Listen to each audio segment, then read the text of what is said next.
कयौं उच्च सपनाहरू बोकेर आउने यस क्षेत्रको शैक्षिक गन्तव्य हो धौलागिरी बहुमुखी क्याम्पस। कसैको सपना पुरा त कसैको सपना प्रयास गर्दा गर्दै पनि अधुरै रहेको छ यस क्याम्पसबाट। हजारौं विद्यार्थीहरूको उच्च शिक्षा हासिल गर्ने सपना पुरा गर्दै आएको यस क्याम्पसले त्यस्ता दर्जनौं व्यक्तिहरू जन्माएको छ जुन व्यक्ति अहिले राज्यको उच्च अहोदामा पुगेका छन्। राजनीतिक, प्रशासनिक तथा व्यावसायिक नेतृत्व गर्ने सवालमा मात्र नभई प्राज्ञिक दक्षताको हिसाबले समेत यो क्याम्पस कमजोर देखिएको छैन। 2019 सालमा महेन्द्र इन्टर कलेजको नामबाट स्थापना भएको क्याम्पसले 16 वर्ष पुरा गरिसक्दा थुप्रै आरोह अवरोह पार गरिएको छ।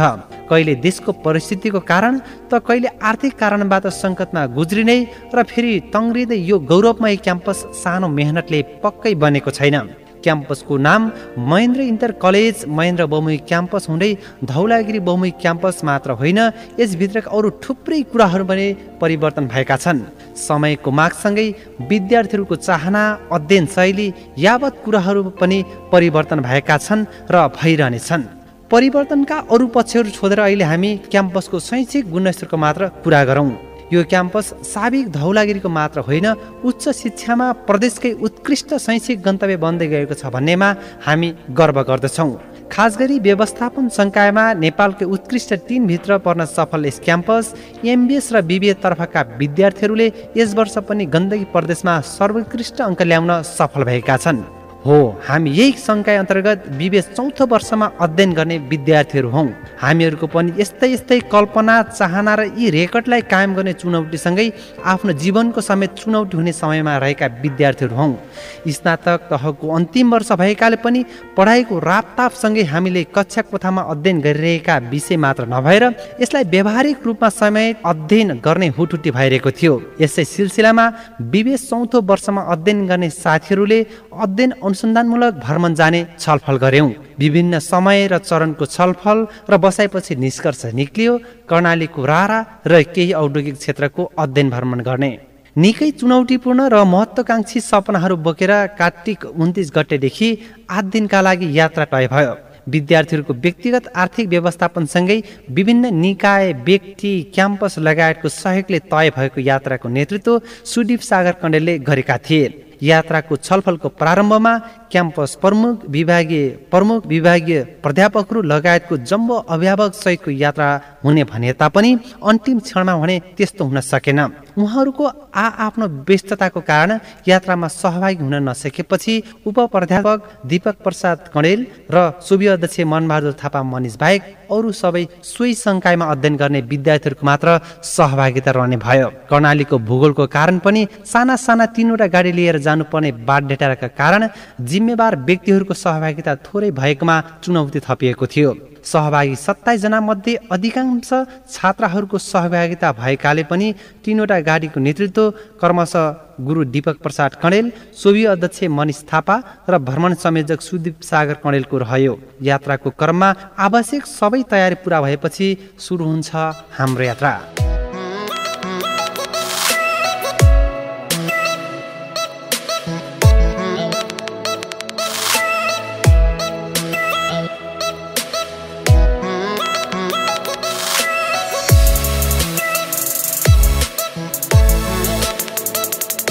बिहान करिब 6 बजे क्याम्पस प्रमुख प्राध्यापक डाक्टर रामप्रसाद उपाध्यायद्वारा विदाई भएसँगै पहिलो दिनको यात्रा बाँकेको कोहलपुर पुग्ने लक्ष्यसहित काँसीको काँडेमा खाजा, स्याङ्जाको भालु पहाडमा छोटो फोटो सेसन र वालिङमा खाना खाने बाहेक अरू समय बिताउने फुर्सद भएन।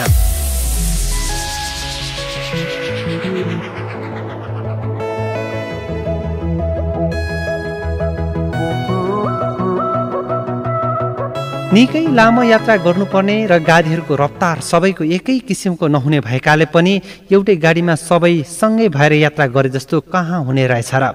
त्यसैको असर हामीले पहिलो दिनमा नै भोग्नु पर्यो। दीपक सरको नेतृत्वमा सुरुमा हिँडेको स्कर्पियो गाडीले बाँकेको राष्ट्रिय निकुञ्जमा इन्ट्री नै नगरेर गएपछि त्यसको सजाय पछिल्लो 2 गाडीले भोग्नु पर्यो। रातको 10 बजिसकेको र कोहलपुर पुग्न करिब 2 घण्टा लाग्ने भएकाले चेकिङमा रहनुभएका आर्मीहरूलाई पछिल्लो गाडीमा भएकाहरूले माफी माग्दै छोड्न अनुरोध गर्यौं। तर निकुञ्जको कडा नियमको कारण निकै अगाडि पुगेको गाडीलाई फर्काई फेरि दर्ता गरेर कोहलपुर पुग्दा रातको करिब 12 बजिसकेको थियो।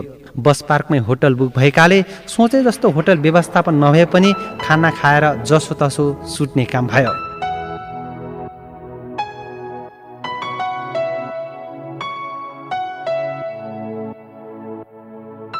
अघिल्लो रात सबेरै उठ्ने भने तापनि करिब 1 घण्टा ढिलो गरेर हामी बिहानको करिब 7 बजे सुर्खेतमा खाजा खाने र कालीकोटको मान्मामा बसाइ गर्ने गरी यात्रा तय गर्यौं। बर्दिया राष्ट्रिय निकुञ्ज, बबई, भेरी नदी लगायत पार गर्दै करिब 3 घण्टामा हामी कर्णाली प्रदेशको राजधानी सुर्खेत वीरेन्द्रनगर पुग्यौं। कर्णाली प्रदेशमा प्रवेश गरेसँगै त्यहाँको व्यवस्थापकीय जिम्मा सोभि अध्यक्ष थापाको रहेकोले चिया खाजा खाने क्रममा राराको बारेमा स्थानीय जानकार साथीहरूसँग समन्वय र सहकार्यसँगै थप यात्राको बारेमा जानकारी लिने काम भयो।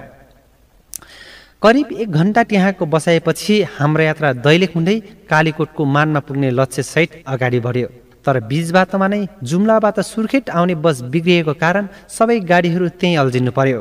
गाडी दैलेखको भिड भएको ठाउँमा बिग्रिएको र गाडी बन्न समय लाग्ने भएपछि हाम्रो ध्यान चिन्ता गर्नमा भन्दा पनि रमाइलो गरेर बिताउनेतर्फ अघि बढ्यो।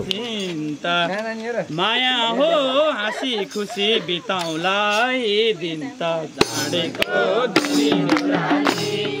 माया हो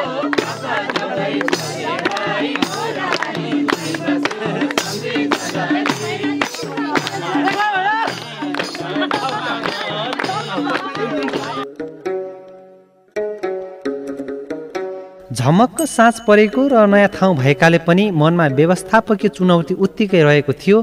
यसै बावजुद करिब 45 मिनेटमा गाडी बनेर बाटो खुलेपछि हाम्रो यात्रा अगाडि बढ्यो। कर्णाली नदीको किनारको यात्राबाट कालीकोटको सदरमुकाम मानमा बजार पुग्दा साँझको 8:30 बजेको थियो। मानमा बजारको चन्द्रसूर्य होटलमा बसाइको प्रबन्ध भएकोले हामी त्यहीँ बस्यौँ। अघिल्लो दिनको भन्दा अलिक कम यात्रा र व्यवस्थापकीय हिसाबले पनि त्यो होटल राम्रो रहेकोले त्यो दिनको बसाइ त्यति न्यास्रो लाग्ने भएन।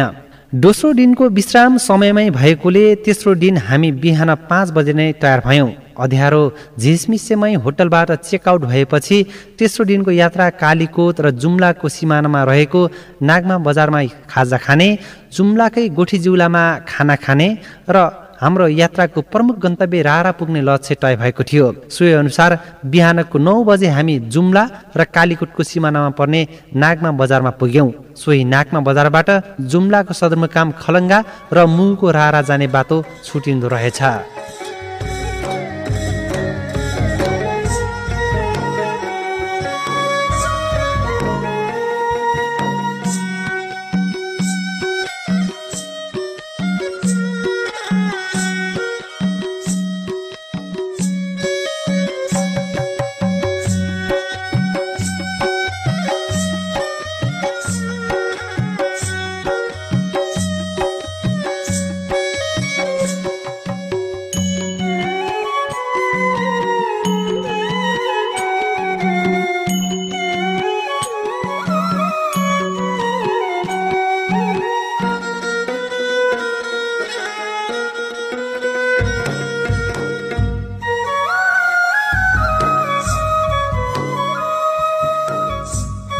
डरलाग्दो कर्णाली राजमार्ग साङ्ग्रो बाटा दोहोरो गाडी पास हुन मुस्किल हुने तारे भिरहरू पार गर्दै भएको यात्राहरूमा सबैभन्दा डर नै कतै बीच बाटोमा गाडी बिग्रियो भने हाम्रो यात्राका सदस्यहरू बिरामी भइहालेमा के गर्ने होला भन्ने नै थियो। किनभने बीचबीचमा मोबाइलको नेटवर्कले काम नगर्ने र बजारहरू नहुँदा यी यावत समस्या भए हामीलाई निकै मुस्किल हुने थियो। तर त्यस समयसम्म हामी करिब ठिकठाक नै थियौँ। नागमा बजारमा सबैले चिया खाजा खाएपछि हाम्रो जुम्ला जिल्ला प्रवेशसँगै अगाडि बढ्यौँ। एकैचोटि यतिका समूहलाई तत्काल खाना व्यवस्था नहुने र मोबाइलको नेटवर्क नहुने भएकाले दीपक सरको गाडी गोठीजिउलामा खानाको प्रबन्ध मिलाउने गरी अलि अगाडि बढ्यो। नागमा बजारबाट कर्णाली नदी हुँदै जति माथि पुग्छौँ त्यति नै जुम्लाको सौन्दर्यले ती अप्ठ्यारा र खतरनाक बाटाहरूलाई भुलाइदियो। अझ ऐतिहासिक पक्ष त हामी नेपाली खस भाषाको उत्पत्ति भएको जुम्ला र सिन्जा उपत्यकामा पुग्दै थियौँ। नभन्दै पनि हामी त्यस्तो ठाउँमा आइपुग्यो जहाँ मिलेको उपत्यका, मार्ची धान र जुम्ली सिमी भित्राउने चतारोमा रहेका स्थानीय र स्याउ खाने समयमा परेकोले पनि हाम्रो यात्रा निकै रोमाञ्चक र अर्थपूर्ण बन्दै गएको थियो। यसै सिलसिलामा हामी सिन्जाको गोठीजुला बजारमा पुग्यो। खाना तयारका लागि होटलमा साउने दिदी एक्लै भएकाले हामी त्यहाँको लोकल खाना मार्सी चामल, जुम्ली सिमीको दाल लगायतको परिकार खाने गरी पकाउन मात्र होइन, खुवाउन र खान लाग्यौं।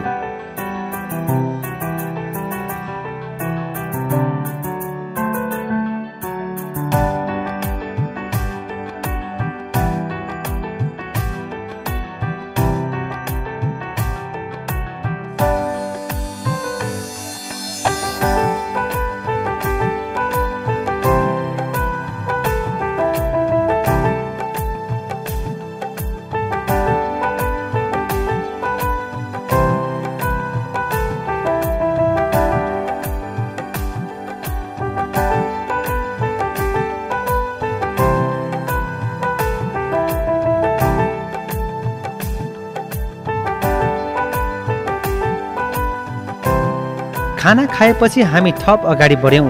भिरै भिरबाट सडक भए पनि राराको कल्पनाकै कारण बीचमा भएका अप्ठ्यारा छिचोल्दै हामी जुम्ला र मुगुको सिमानामा पर्ने भुलभुलेको गाडीको इन्द्रीसँगै करिब 2 घण्टामा सल्लेरी पुग्यौं। जुन स्थान मुगुको छाइनाट गाउँपालिका अन्तर्गत रारा राष्ट्रिय निकुञ्जको प्रवेश स्थान थियो। यस स्थानमा नै गाडीलाई पार्किङ गरेर रारा तालसम्म पैदल या घोडाको सहयोगमा जानु पर्दो रहेछ। हाम्रो टिममा सहभागी सबैको राराको प्रवेश टिकट र गाडीको समेत रसिदले एक दिनको लागि आवश्यक कपडा मात्र लिएर रारा तालको किनारामा रहेको डाँफे होटलतर्फ लाग्यौं। घोडाको सेवा ठूलो संख्यालाई समेत पुग्ने भए तापनि घोडा सवारी गरेको शुल्क महँगो भएकाले करिब 3 घण्टाको पैदल यात्रा तय गरियो। घाँसे मैदान, ठूला ठूला कोणधारी जंगल, चराचुरुङ्गीको आवाज र सुनसान जंगल र बीचबीचमा घोडा हिँडेको आवाजमा हिँड्दा झमक्कै रात परिसकेको थियो। मोबाइलको लाइटको सहारामा टल्केको रारा तालको किनारमा पुग्दा लाग्यो अब हामी होटलमा आइपुग्यो। तर होटल अर्को किनारमा भएकाले 1 घण्टाभन्दा बढी समयमा पुग्यो। साँझ 8 बजे हामीले बुक गरेको डाँफे होटलमा पुगेको र मौसम निकै चिसो भएकाले जतिसक छिटो खाना तथा बसाइ व्यवस्थापन गर्ने भनी रिसेप्सनमा पुग्दा हाम्रो ठाउँमा अरूलाई व्यवस्थापन गरिएको गैर जिम्मेवार उत्तर पाएपछि निराशाले सन्नाटा छायो। कारण त्यस ठाउँमा जम्मा 2वटा होटल र टेन्टमा पनि सुत्न नपाएपछि दीपक सरले केही घण्टा टाढाको होमस्टेमा र सुबे अध्यक्ष थापाले राष्ट्रिय निकुञ्जको कर्मचारी जसको सहयोगमा होटल बुक गरिएको थियो उनलाई सम्पर्क गर्ने काम गरी होटल व्यवस्थापन गर्ने काम भयो। केही समयको प्रयासपछि राष्ट्रिय निकुञ्जका कर्मचारी मानबहादुर थापाको सहयोगमा नजिकै रहेको अर्को भिलेज होटल एन्ड रिसोर्टमा टेन्टमा सुत्ने काम भयो। खाना तयार हुँदासम्म क्याम्प फायरिङ, यात्राको थकान मेट्दै खाना खाएपछि बिहान 5 बजे नै होटलबाट करिब 3 घण्टामै पैदल यात्रामा पुगिने मुरमा टपमा जाने निर्णयसहित सुत्ने काम भयो। अघिल्लो दिनको सल्लाह अनुसार हामीहरू बिहान करिब 5 बजे नै मोबाइलको उज्यालोको सहारामा मुरमा टपको यात्रा तय गरियो।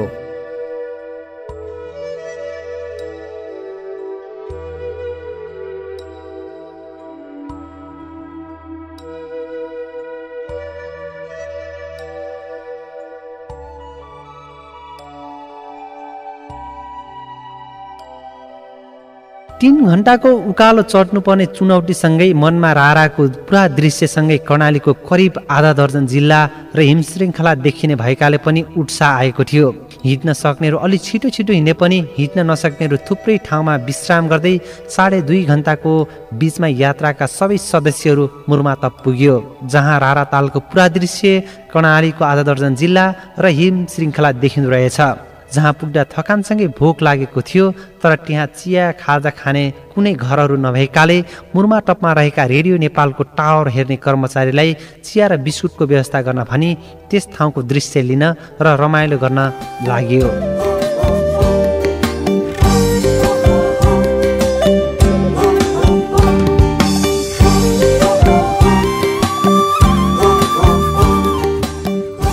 निकै लामो समय लागेर चिया बनेपछि चिया खाएर हामी त्यस क्षेत्रको बारेमा रेडियो नेपालको टावर हेर्नका लागि कार्यरत कर्मचारी रमेश रोकाएसँग संवाद गर्न लाग्यौँ। खास यो रारामा भनौँ न, यो मुर्मातपमा मान्छे कति आउँछन्? मान्छे त टन्ने आउने, अब सिजन अनुसार यो त्यो दसैँको टाइमदेखि लगेर टिकासम्म मात्रै आउने, त्यसपछि मान्छे पछि खास कुन महिना हो यहाँ एकदम उचित र कुन महिना बढी मान्छे आउँछन् यहाँ? मान्छे आउने नै महिना हो कि यो असोज कार्तिकतिर। असोज खास गरी दसैँ तिहारको भ्याकेसनको बिचमा, दसैँ तिहारको बिचमा अब उहाँ अब छुट्टी मिलिहाल्छ त्यतिखेर मात्रै। अब पछि फाटोपुट्टो मान्छे त आउनु त आइरहन्छ नि, धेरै प्रायः जसो यति मान्छे आउँदैन।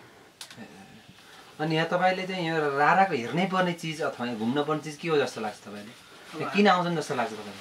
अब हाम्रो यहाँ त अब यो रारा नै, अब हामीले त केही छैन, बिहान पनि रारा हेऱ्यो, बेलुका पनि रारा हेऱ्यो। हामीले पनि महत्त्व उहाँहरूलाई अब नदेखाए मान्छे, हामी जाँदा पनि अरू ठाउँमा नयाँ नयाँ कुरा देख्दाखेरि त यत्रो ठाउँ, यत्रो ठुलो पाहाडमा, हिमालमा वरिपरि पहाड भए ठाउँमा पानी कसरी जाने होला भन्ने हुन्थ्यो नि त। त्यो भएर अब अनुभव आफ्नो हुन्छ। त्यस भएर हामीहरूको लागि त अब बिहान पनि त्यही हेऱ्यो, बेलुका पनि त्यही हेऱ्यो, त्यस खासै किन मात्रै।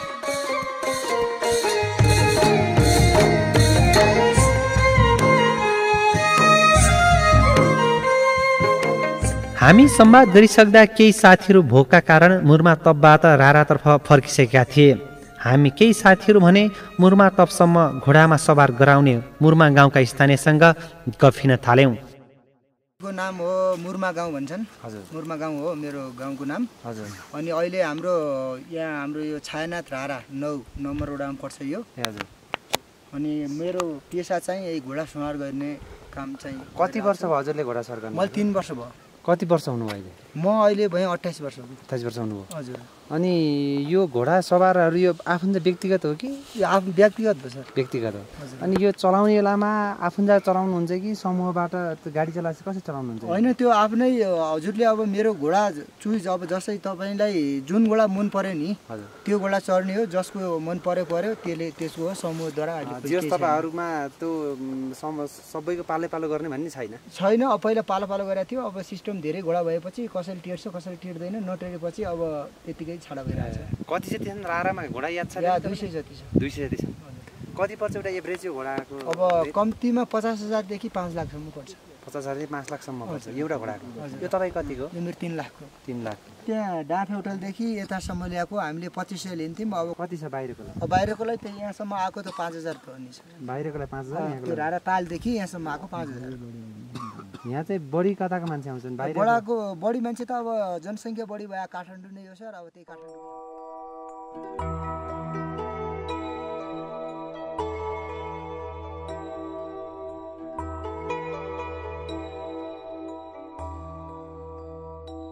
केही समयको संवाद र फोटो सेसन पछि हामी त्यहाँबाट होटलतर्फ फर्क्यौँ। बिहानै खानाको अर्डर गरिएकोले बिहानको करिब 11:30 बजे हामी होटल पुगेर खाना खायौँ। खाना खाएर होटलबाट चेकआउट हुँदै गर्दा होटल सञ्चालकसँग होटलको विषयमा संवाद गर्न चाहे पनि औपचारिक रूपमा बोल्न चाहनु भएन। राष्ट्रिय निकुञ्जको टेन्डर प्रक्रियाबाट भाडामा होटल चलेको र राष्ट्रिय निकुञ्जको नियमावलीका कारण होटलको आकार प्रकार घटाउन बढाउन नपाइने भएका कारण आउने पर्यटकले दुःख पाउने गरेको उहाँको भनाइ थियो। रारा आउने अन्य पर्यटकहरू पनि प्राय होटलकै कारण दुःख पाउनु परेको गुनासो सुनिन्थ्यो। होटलबाट बिदाय भएपछि नजिकै रहेको रारा राष्ट्रिय निकुञ्जको प्रमुखसँग हामीले राष्ट्रिय निकुञ्ज र राराको विषयमा संवाद गर्ने वातावरण मिलायौँ। अधिकांश साथीहरू राराको किनारामा रमाइलो गर्दै गर्दा हामी भने निकुञ्जका प्रमुख संरक्षण अधिकृत लालबहादुर भण्डारीसँग संवाद गर्न थाल्यौँ। यो नेपालको सबैभन्दा ठुलो ताल रहेको सानो राष्ट्रिय निकुञ्ज हो। ताल चाहिँ सबभन्दा ठुलो र निकुञ्ज चाहिँ सबभन्दा सानो निकुञ्ज हो। यो यसको क्षेत्रफल 156 किलोमिटर छ निकुञ्जको, र निकुञ्जको वरिपरिको क्षेत्रलाई मध्यवर्ती क्षेत्र अर्थात् बफर जोन एरिया भनिन्छ। यसको क्षेत्रफल 198 वर्ग किलोमिटर छ। र यो निकुञ्ज र मध्यवर्ती क्षेत्रको समग्र संरक्षण र यसको व्यवस्थापन नेपाल सरकार वन तथा वातावरण मन्त्रालय अन्तर्गत राष्ट्रिय निकुञ्ज कार्यालय गर्दछ। हामी यो निकुञ्ज र यसको मध्यवर्ती क्षेत्रको व्यवस्थापन, खास गरी वन्यजन्तु र वनस्पति, यहाँको समग्र पर्यावरण समेतको संरक्षण र व्यवस्थापन काम चाहिँ हामीले गर्दछौँ। यसै उद्देश्यले नै 2032 सालमा चाहिँ यो राष्ट्रिय निकुञ्जको रूपमा चाहिँ स्थापना भएको र यस निकुञ्जभित्र पर्यटकीय आकर्षण रहेको राराताल, साथसाथै विभिन्न किसिमका वन्यजन्तुहरू, कस्तुरी मृग, हिउँचितुवा, त्यस्तै गरी चाहिँ रेड पान्डा, हिमाली कालो भालु लगायतका वन्यजन्तुहरू पाइन्छन्। त्यस्तै गरी चाहिँ राष्ट्रिय चरा डाँफे वनहल, सबै र यस नेपालकै यो सबैभन्दा ठुलो रारा तालमा 3 प्रजातिका माछा पनि पाइन्छन्, जुन चाहिँ जसमध्ये एक प्रजातिको माछा यस तालमा बाहेक अन्यत्र नेपालमा र अन्य विश्वमा पनि कहीँ पाइँदैन र 2 प्रकारका अन्य माछाका प्रजातिहरू नेपालका अन्य ठाउँहरूमा पाइन्छन्। यी माछाहरूलाई चाहिँ हामीले साधारण नेपाली भाषामा चाहिँ अस्लाब भने तापनि यिनीहरूको वैज्ञानिक चाहिँ नामकरण फरक छ। सिजोथेराक्स रारानेन्सिस भन्छौँ, जुन चाहिँ रारा तालमा मात्रै पाइन्छ।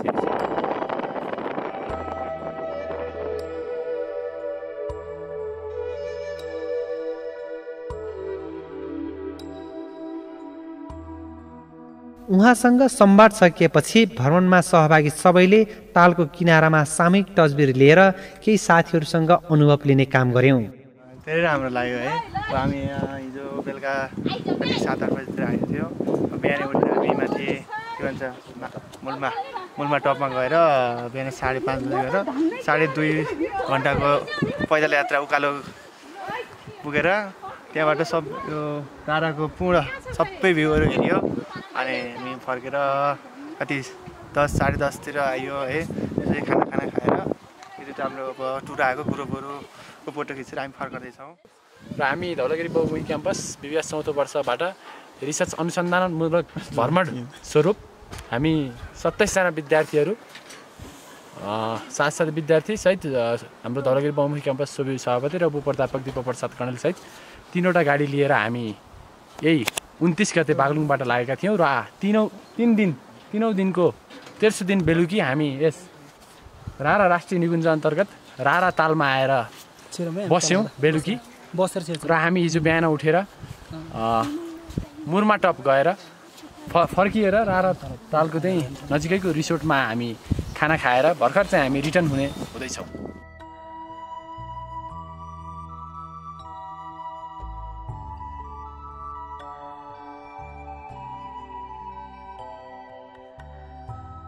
राराबाट छुटेपछि गाडी पार्किङ गरिराखिएको सल्लेरीतर्फ लाग्यौँ। त्यो दिनको पैदल यात्रा धेरै भएकाले केही साथीहरू आफ्नो खर्चले घोडाको प्रयोग गरी सल्लेरी आइपुग्दा दिनको 3 बजिसकेको थियो। हतारको बावजुद पनि त्यहाँ रहेका साना साना घोडा सवार गर्ने भाइ बहिनीहरू देखेपछि उनीहरूको बारेमा जान्ने जिज्ञासा लाग्यो। दुःख कतिको हुन्छ नि मान्छेले यताउता गराउँदा? दुःख कतिको हुन्छ? दुःख त धेरै हुन्छ। हो, जस्तो कस्तो दुःख हुन्छ नि? कस्तो बेला दुःख पाइन्छ एकदम? दुःख अब मान्छे जसरी हिँडाउँछन् आफू त्यसरी हिँड्नु पर्यो, मान्छे जता लग्छ त्यतै जानु पर्यो, त्यस्तै हो। जस्तो त्यहाँ के अरे राष्ट्रिय निकुञ्जमा तिमीहरूको घन्टी हुन्न, लाइट हुन्न है, अँध्यारोमा हिँड्दा चाहिँ कहिले जस्तो अप्ठ्यारो पर्दैन त्यस्तो? अप्ठ्यारो नै पर्छ। जङ्गलमा के अप्ठ्यारो पर्दैन? हो। अनि मान्छेहरूले तिमीहरूलाई आउने जस्तो बाहिरी मान्छेहरू आएको हुन्छ नि, त्यति मान्छेलाई गर्दा तपाईँहरूलाई पैसा नदिने, कम बार्गेनिङ गर्ने अथवा चाहिँ पैसा नदिने अथवा गलत व्यवहार गर्ने गर्नु चाहिँ गर्नुहुन्न? राम्रै गर्नुहुन्छ। यहाँ भनेको पैसा दिइहाल्नुहुन्छ माथि? यहाँबाट उसम्मको कति पैसा ल्याउँछु? यहाँदेखि त्यो रारा तालसम्म 500, पारी होटलसम्म तालसम्म 500, पारी पुऱ्यायो 1000। त्यहाँबाट मुरमा टप गएको? यहाँबाट कि उहाँबाट? यहाँबाट 1500 लाग्छ नि। यहाँबाट 2015 यहाँबाट 2500मा लाग्छ। अनि यहाँबाट अरू ठाउँमा नि घोडा लाग्छ कि यहाँ मात्रै? यहाँ माथि रातसम्म। यो सिजन बाहेक अरू बेला घोडाले के काम गर्छ त? अरू बेला लेखमा चढाउने। अनि अब तिम्रो खर्च पर्चहरू पनि ल्याउँछ आफै? होइन, यो घोडामा खर्च पर्छ ल्याउँछ कि मान्छे बोक्ने मात्रै? खर्च पनि बोक्छ अरू बेला। कति हुन्छ यो सिजनमा यसको आम्दानी थाहा छ? दिनमा कति जति चाहिँ मान्छे तलमाथि गराउँछ? 3-4 पटक तलमाथि 3-4 हजार कमाउँछु।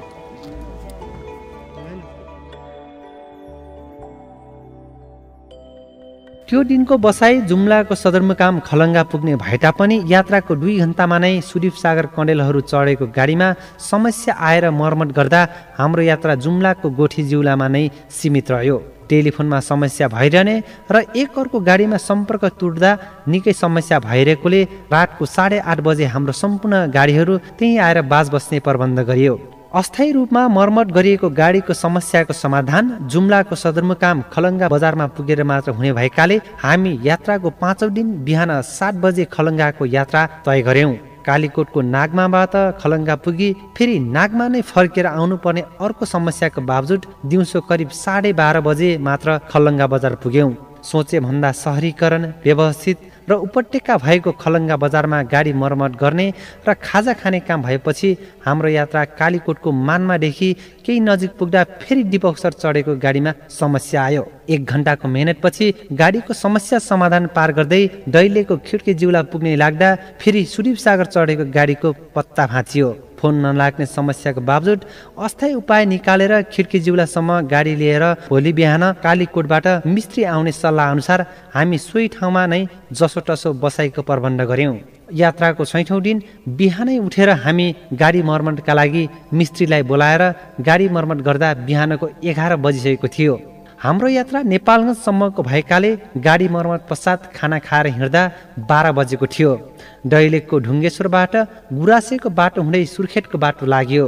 जुन बाटो हामी रारा आउँदा तल्लो ढुङ्गेलको बाटो आएका थियौँ। छिटो र कालोपत्रे भएकाले हामी करिब 5 बजे सुर्खेतमा र 9 बजे नेपालगञ्जको होटल रोयल पार्टी प्यालेसमा बस्यौँ। यतिका लामो समयसम्म सामूहिक बसाई र समीक्षा र रमाइलो गर्न नपाएका कारण पनि हामी सो दिन छिटो छिटो खाना खाएर समीक्षा गर्दै रमाइलो गर्न लाग्यौँ।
सातौं दिन बिहानै उठेर हाम्रो भ्रमणको अर्को लक्ष्य नेपालगञ्जको प्रतिष्ठित उद्योग केएल डुवर्स प्रणालीको स्थलगत अवलोकनका लागि निक्ल्यौं। स्थानीय कर्मचारी शर्मिला सुवेदी लगायतको सहयोगमा बिहान 10 बजे उद्योगमा अनुमति लिएर अवलोकन गरी 1 घण्टा बिताइएको थियो। उद्योगको कामदारहरूसँगै उद्योगको खाद्यान्न गुणस्तर मापनका प्रमुख मानबहादुर कटुवालसँग हामीहरू उद्योगको विषयमा केही बेर कुराकानी गर्यौं। किसानले एउटा सानो स्तर देख्छ, त्यसले फेरि अलिकति ठुलोलाई देख्छ, अनि त्यो पनि च्यानलले छ। अनि अब हामीले चाहिँ कमसेकम मिनिमम 1 टन त्यो भयो भने मात्रै हाम्रो लाग्छ। तर अब हाम्रो चाहिँ सप्लायर पनि छ क्या, लगभग होइटको हामीसँग 60-70 एउटा सप्लायर छ। हरेक सेक्टरमा चाहिँ नेपालमा राम्रो छ क्या। अनि के गर्छु भन्नाले ठाउँ छ। हजुर, आजकल त नेपालमा भ्याकेन्सीहरू हुन्छ, यसले पनि के सो गर्छ भने रिक्वायरमेन्ट चाहिँ धेरै कन्टिन्युसली छ भन्ने नै देखाउँछ होइन। जस्तो नेसनल लेभलको पत्रिकामा हेर्नु, लोकल पत्रिकामा पनि हेर्नु भने भ्याकेन्सीहरू आएकै छन्। केही चाहिँ हाइवेले छ भने हाम्रो बाहिर आयातित हुने कति पर्सेन्ट जस्तै हाम्रो यहाँको प्रोडक्ट एक्सपोर्ट हुन्छ, कति भन्नुपर्छ? यो बढी नेपालमा चाहिँ यसको खपत छ कि बाहिर छ? होइन, हामी त नेपालमै हो नि खपत छ। कति जस्तो पर्सेन्टको हिसाबबाट कति बाहिर? हामीले अहिले चाहिँ अब पहिला होइटमा यो आँटा एक्सपोर्ट हुन्छ, आजकल व्हिट फ्लावर हुन आटा चाहिँ गइरहेछ तर आटा पनि 5% चाहिँ एक्सपोर्ट हुन्छ होइन त्योभन्दा अलिकति कमै भयो 95% चाहिँ आफ्नो डोमेस्टिकमा हाम्रो एकदम कम। उद्योगको केही समयको स्थलगत अवलोकनसँगै हामी खाना खाएर नेपालगञ्ज बजारसँगै जोडिएको भारतको रूपडिया बजारतर्फ लाग्यौँ। केही समयको बजार घुमघाम र किन्नेलपछि त्यो दिन बसाई दाङको लम्हाइमा भयो। यात्राको 8औं दिन सबेरै उठेर नलपरासीको सिजी धाममा केही बेरको घुमघाम तथा अवलोकन गरी चितवनको सौराहामा बसाई गर्ने गरी अगाडि बढ्यो।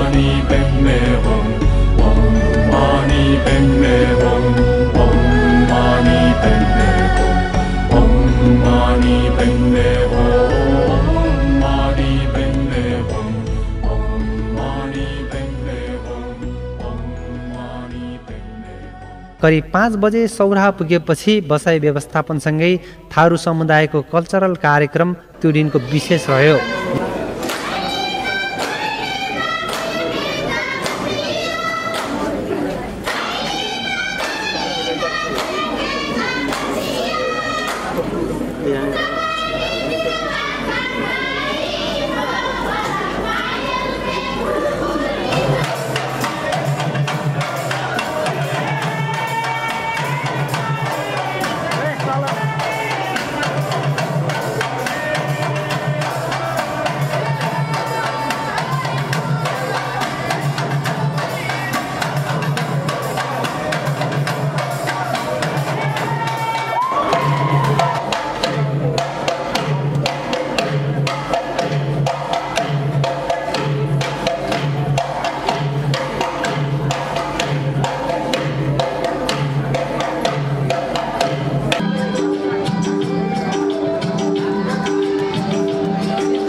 यात्राको अन्तिम दिन हामी बिहानै जङ्गल सफारी गरेर पोखराको बेगनास ताल हुँदै बागलुङ पुग्ने अन्तिम लक्ष्य रहेको थियो।